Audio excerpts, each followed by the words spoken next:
रात का सन्नाटा चारों ओर फैल चुका था। बिरजू अपने घर से बाहर निकल ही रहा था कि तभी उसकी पत्नी अनीता उससे बोली, अरे इतनी रात हो गई, आप इस वक्त कहाँ जा रहे हैं? तुम भी हद करती हो अनीता। तुम्हें पता है कि इस समय सर्दी अधिक पड़ रही है। जंगली जानवर खेतों में घुसकर फसल नष्ट कर रहे हैं। अरे मुझे देखभाल करने के लिए खेत में तो जाना ही पड़ेगा ना। ओह हाँ, आप सही कह रहे हैं। कल ही तो हमारे पड़ोसी मोहन चाचा का फसल जंगली जानवर बर्बाद कर गए। अनीता की बात सुनकर बिरजू सीधा अपने खेतों की ओर चल दिया। बिरजू खेत में बैठा ही था कि तभी एक सन्नाटा भरी आवाज सुनकर वो चौंक कर उठकर खड़ा हो गया। अरे आसपास तो कोई भी जानवर दिखाई नहीं दे रहा, फिर ये आवाज कैसी है? तभी एक साया बिरजू को दिखाई दिया। बिरजू साये को देखकर बुरी तरह से डरते हुए बोला, कौन हो तुम? कौन हो तुम? कौन हो? हिम्मत हो तो सामने आओ। बिरजू ने इतना कहा ही था कि तभी वो काला साया बिरजू के बेहद करीब आ गया। बिरजू ने देखा कि वो एक बहुत ही भयंकर दिखने वाला जंगली सुअर था, जो कि दिखने में आदमखोर लग रहा था। बिरजू कांपते हुए अपने आप से बोला, हे भगवान, ये तो बड़ा ही भयानक दिखने वाला जंगली सुअर है। इस तरह का भयानक आदमखोर सुअर तो मैंने पहले कभी नहीं देखा। हे भगवान। बिरजू वहां से भागने ही वाला था कि तभी उस आदमखोर सुअर ने बिरजू पर हमला कर दिया, पर बिरजू की चीख सन्नाटे को चीर गई। बचाओ!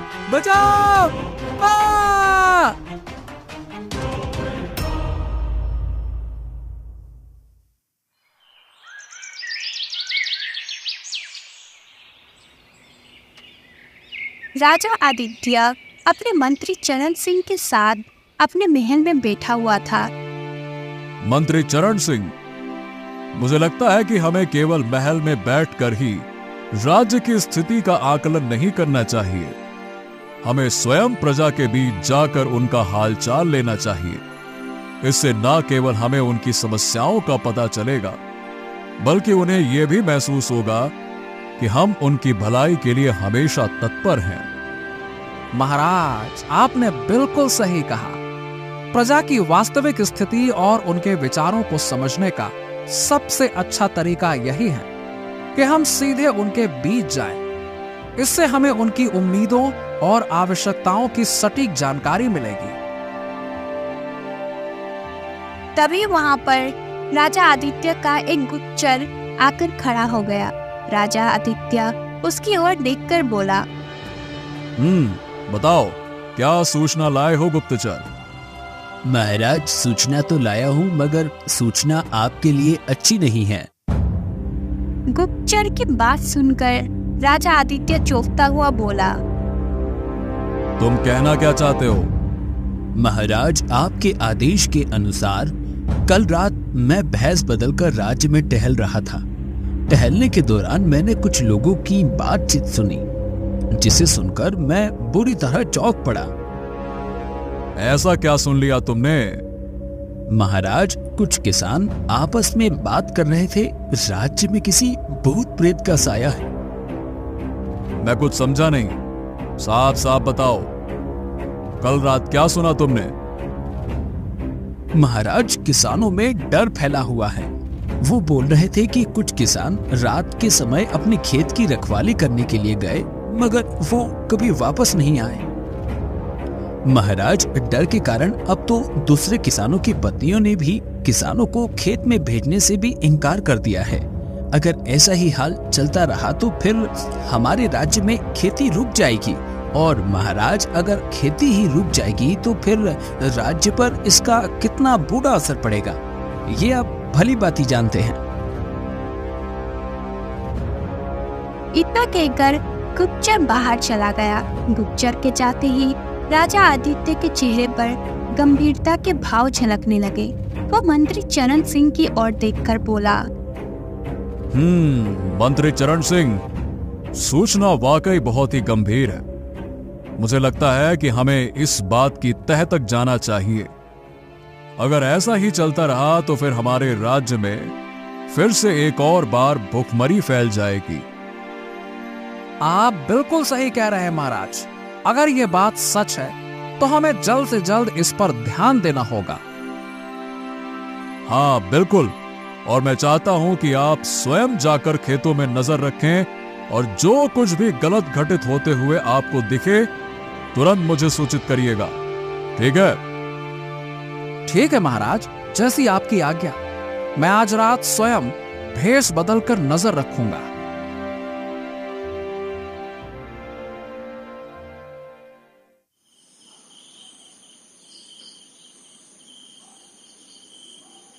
मंत्री चरण सिंह रात के समय अपने घोड़े पर बैठकर खेतों की ओर चला गया और एक पेड़ के नीचे खड़ा होकर चारों ओर इधर उधर देखता हुआ बोला, हाँ, मुझे आज रात यहीं पर रुकना चाहिए। यह जगह बिल्कुल सुरक्षित है। मैं यहां से बैठकर आने जाने वाले लोगों को साफ साफ देख सकता। ठीक है।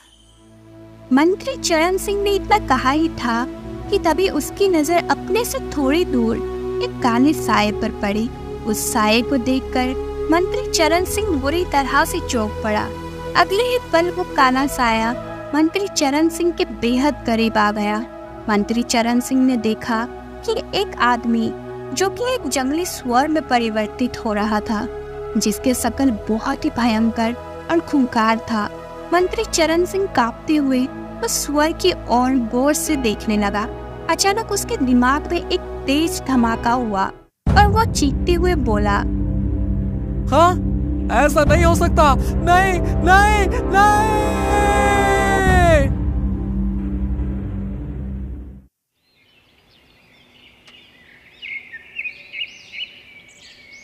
अगले दिन सुबह राजा आदित्य अपने महल में बेचैनी से टहल रहा था। हमारी समझ में नहीं आता कि मंत्री चरण सिंह अभी तक वापस क्यों नहीं आए। उसे तो अब तक वापस आ जाना चाहिए था। तभी एक सैनिक वहां आकर राजा के सामने खड़ा हो गया। महाराज की जय हो। महाराज, एक बहुत बुरी खबर है। बुरी खबर? कैसी बुरी खबर? महाराज, मंत्री चरण सिंह की लाश खेतों में बहुत बुरी अवस्था में मिली है। ऐसा लगता है जैसे किसी आदमखोर ने उनके ऊपर हमला किया है। ये सुनकर राजा आदित्य बुरी तरह से चौंक पड़ा पर गंभीरता से बोला, क्या तुमने वहां के आसपास के लोगों से कुछ पता किया? महाराज, हमने बहुत पता करने की कोशिश की, मगर लोग इतने डरे हुए हैं कि कुछ भी कहने को तैयार नहीं है। इतना बोलकर सैनिक वहां से चला गया।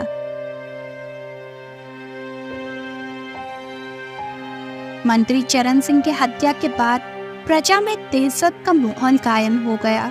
ये सब देखकर राजा आदित्य सिंह अपने आप से बोला, हाँ, अब तो लगता है कि मुझे स्वयं जाकर किसानों से मिलना पड़ेगा। अगर किसान खेती करना ही बंद कर देंगे तो फिर अनाज की कमी हो जाएगी, और अनाज की कमी प्रजा के साथ साथ सैनिकों को भी कमजोर कर देगी, जो हमारे राज्य के लिए बेहद घातक है। राजा आदित्य अकेले अपने घोड़े पर बैठकर सीधे सीधे अपने राज्य के उस स्थान पर पहुंच गया जहां पर किसान रहा करते थे। राजा को देखकर सभी किसान डरे से में अपने घर से बाहर निकल आए।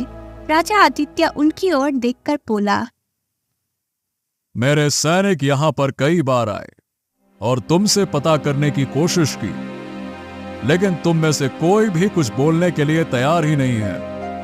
अगर तुम कुछ बताओगे ही नहीं तो फिर इस समस्या की गुत्थी कैसे सुलझेगी? कोई तो आगे आओ और मुझे बताओ। राजा आदित्य एक बूढ़े किसान की ओर देखकर बोला, अरे तुम्हारी दहशत भरी आंखें बता रही हैं कि तुमने कुछ देखा है। अरे बोलो तो सही। बूढ़ा किसान राजा की ओर देखकर डरता हुआ बोला, महाराज, कुछ दिनों पहले मैं और मेरा बेटा अपने खेत में पानी दे रहे थे। तभी अचानक एक जंगली सुअर हमारे सामने आकर खड़ा हो गया और मेरी आंखों के सामने मेरे ही पुत्र को मारकर खा गया। मैं बड़ी मुश्किल से अपनी जान बचाकर वहां से वापस आ पाया। कैसे पिता हो तुम? उसने तुम्हारे पुत्र को तुम्हारी आंखों के सामने मार दिया और तुमने मुझे सूचित करना भी गवारा नहीं समझा। मैं बुरी तरह से डर गया था महाराज। जब मैंने इस बात की चर्चा गांव वालों को की तो गांव वाले भी बुरी तरह से डर गए और फिर उसके बाद किसानों के लापता होने का सिलसिला शुरू हो गया।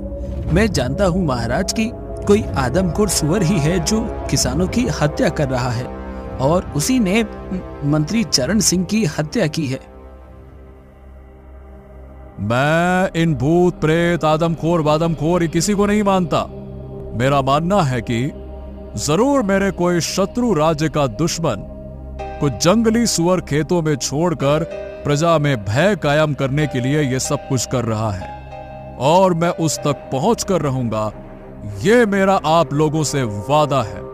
आज से आप लोगों को डरने की कोई जरूरत नहीं है। इतना बोलकर राजा आदित्य सीधे अपने महल चला गया और अपने पत्नी रुक्मणी से बोला, रुक्मणी, मेरे दोनों पुत्र कहाँ हैं? आपको अचानक अपने पुत्र से क्या कम पड़ गया? समय आ गया है रुक्मणी उनकी बुद्धि की परीक्षा लेने का। मेरे बड़े बेटे अशोक और छोटे बेटे चंदन को तुम मेरे पास भेजो।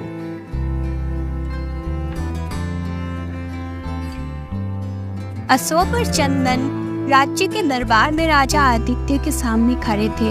राजा आदित्य अपने दोनों पुत्रों की ओर देखकर बोला,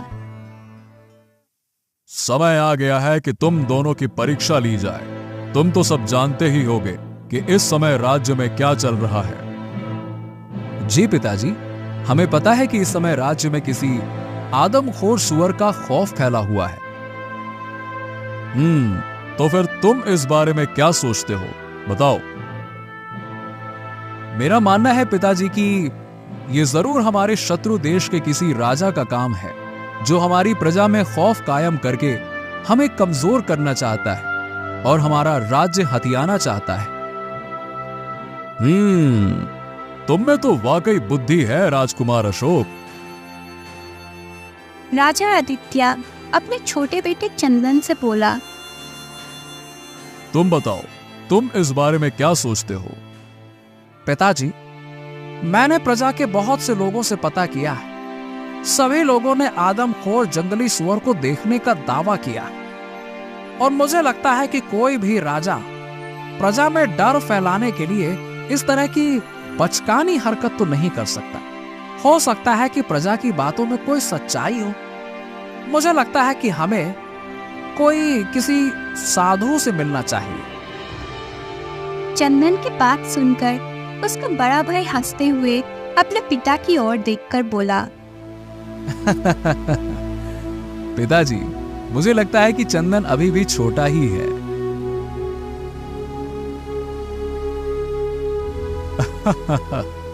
तुमने सही कहा अशोक। मैं चाहता हूं कि तुम उस आदमखोर सुअर को पकड़कर हमारे महल में घसीट कर लेकर आओ। अगर तुम ऐसा करने में कामयाब हो जाते हो तो मैं तुम्हें राज्य का अगला महाराज घोषित कर दूंगा। और हां, मंत्री चरण सिंह की तरह अकेले जाने की कोशिश मत करना। अपने साथ सैनिकों को भी लेकर जाना। राजा आदित्य की बात सुनकर उसका पुत्र राजकुमार अशोक उसी समय 2 सैनिकों को लेकर महल से चला गया।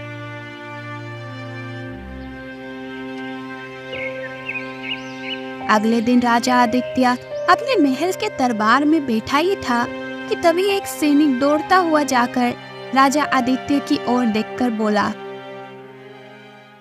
महाराज, गजब हो गया महाराज। जो नहीं होना चाहिए था वो हो गया। क्या हो गया सैनिक? तुम इतने घबराए हुए क्यों हो? साफ साफ बोलो, क्या है?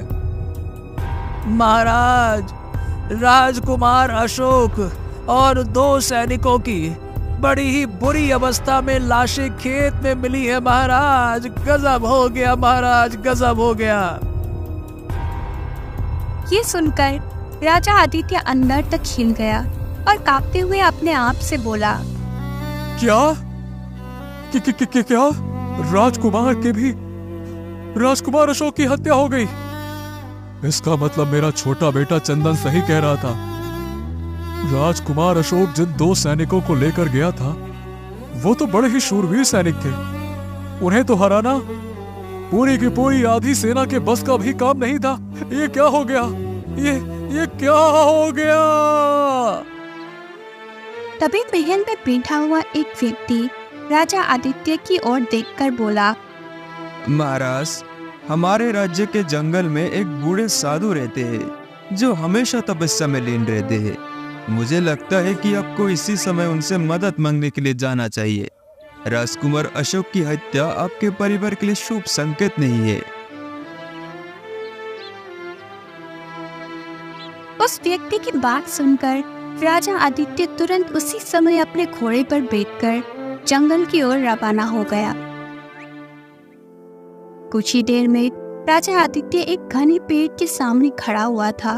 उस घने पेड़ के नीचे एक साधु आंखें बंद किए हुए थे।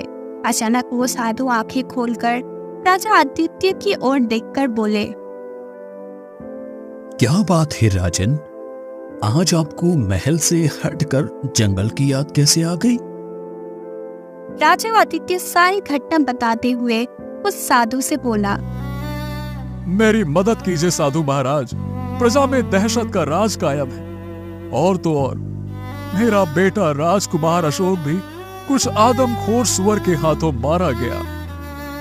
राजा आदित्य की बात सुनकर साधु रहस्यमय अंदाज में एक शमशान की रात राजा आदित्य को पकड़ाते हुए बोला, अब तुम अपने महल लौट जाओ राजन, और आधी रात के समय आईने में खड़े होकर इस शमशान की राख को आईने में दिख रहे अपने चेहरे के सामने फेंक देना।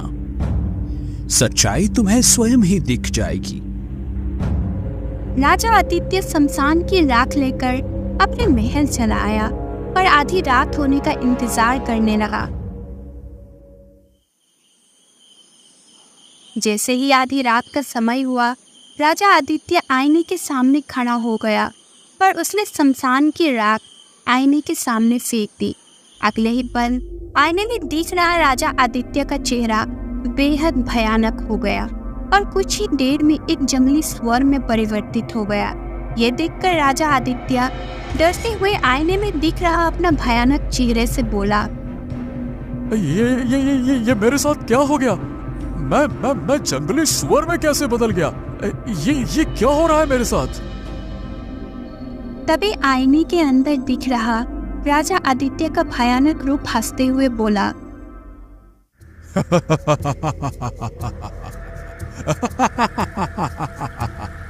इतने हैरान मत हो राजा आदित्य, अब तक राज्य में जितनी भी हत्याएं हुई हैं, वो तो तुमने ही की है। तुमने ही मासूम और निर्दोष किसानों को मारकर खाया है। और तो और तुमने तो अपने पुत्र को भी नहीं छोड़ा। राजा आदित्य, तुम तो दुनिया के सबसे गिरे हुए इंसान हो।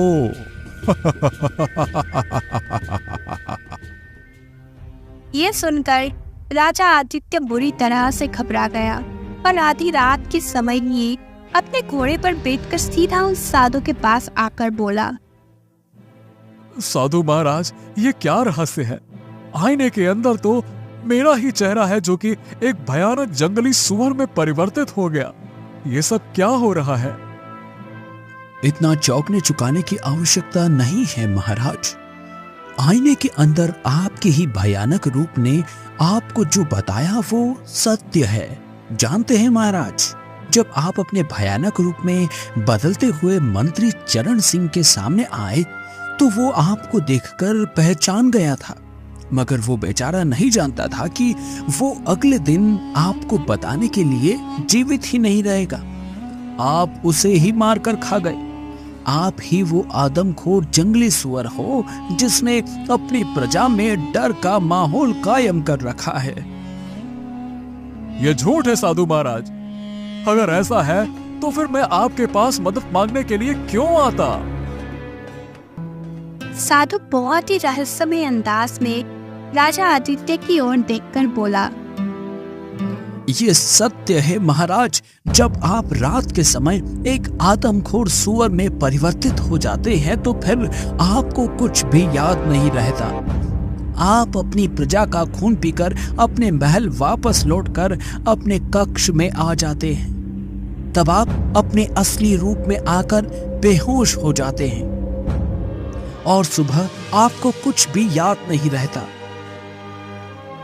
साधु महाराज, मेरे को तो कुछ भी समझ में नहीं आ रहा। आप ही मुझे बताइए कि इन सब बातों का आखिरकार क्या रहस्य है? याद करो राजन, आज से 30 वर्ष पहले आप एक साधारण सैनिक थे। उस समय आप राजा हुकुम सिंह के सैनिक हुआ करते थे। आपने धोखे से राजा हुकुम सिंह की हत्या कर दी और उसके राज्य पर कब्जा कर लिया। जिस राज्य के आज आप राजा बने बैठे हैं, वो राज्य किसी दौर में राजा हुकुम सिंह का था, जो कि बहुत ही दयालु राजा था। और तो और आपने राजा हुकुम सिंह की पत्नी और उसके इकलौते पुत्र को भी मारने का प्रयास किया, मगर राजा की पत्नी आपके इरादों को भांप गई और अपने पुत्र को लेकर जंगल की ओर भाग गई। वो कमजोर थी, उसका राज्य छीन चुका था, लेकिन फिर भी वो आपसे बदला लेना चाहती थी। आपसे बदला लेने के लिए उसने राक्षसों की पूजा शुरू कर दी और बदले में अपने और अपने बेटे की बलि राक्षस को भेंट चढ़ा दी। रात के समय वही राक्षस आपके शरीर में समा जाता है और किसानों की हत्याएं करता है। साधु की बात सुनकर राजा आदित्य गहरी सोच में डूब गया। उसके चेहरे पर पश्चाताप झलक रहा था। राजा आदित्य साधु की ओर देखकर उदास लहजे में बोला, मुझे नहीं पता था महाराज कि मेरे कर्मों का फल मेरी संतान को भुगतना पड़ेगा। अभी तो शुरुआत हुई है राजन। अगर उस राक्षस को नहीं रोका गया तो कुछ ही समय में वो आपके शरीर में समाकर आपके सारे परिवार को समाप्त कर देगा और धीरे धीरे इस राज्य की प्रजा को खा जाएगा। ये सुनकर राजा आदित्य कांपते हुए बोला, तो फिर मुझे इसका हल बताइए महाराज। इसका केवल एक ही उपाय है राजन। यहां से कुछ दूर एक तालाब स्थित है। आपको उस तालाब में कूदकर अपनी जान देनी पड़ेगी। आपके मरते ही राक्षस अपने शरीर से बाहर आ जाएगा, मगर वो उस तालाब से फिर कभी भी बाहर नहीं आ पाएगा। पूरा राज्य यही समझेगा कि आपको भी वही आदमखोर सुअर खा गया और आपके छोटे पुत्र चंदन को सिंहासन पर बैठा दिया जाएगा। यही आपके कर्मों का फल है। साधु की बात सुनकर राजा आदित्य उदास होता हुआ सीधे उस तालाब में चला गया और तालाब के अंदर छलांग लगा दी। राजा आदित्य के मरते ही राज्य में सब कुछ सही हो गया। कुछ दिनों बाद राजा आदित्य का छोटा बेटा राजकुमार चंदन उस राज्य का महाराज घोषित हो गया।